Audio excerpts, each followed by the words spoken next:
Welcome to our channel. Today we how to activate Stripe Tax for US Checkout Tax Automation step by step clearly.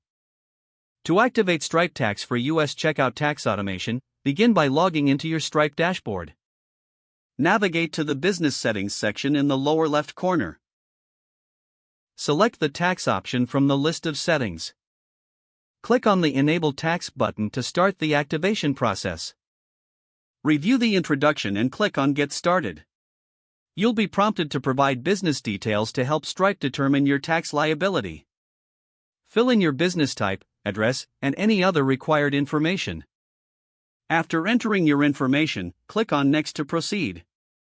Stripe will then display a list of states where you may need to collect tax.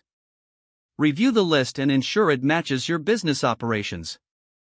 Select the states where you want to enable tax collection. Once you've made your selections, click on Continue. You will be asked to review Stripe's tax rates and rules.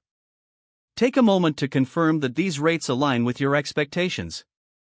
If everything looks good, proceed by clicking on Confirm. After confirmation, you will receive a notification that Stripe Tax is now enabled. Head to the Tax Rates tab to configure your specific tax settings. Here, you can customize tax settings for different product categories if needed. Next, navigate to the Products section in your Stripe dashboard. Choose a product that you want to configure for tax collection. Edit the product details and look for the Tax Settings option. Ensure that tax is enabled for this product. After making your changes, click Save to apply the settings. To test your configuration, create a test checkout session. Make a test purchase to see if sales tax is calculated properly. Check the order summary during checkout to confirm the tax appears as expected.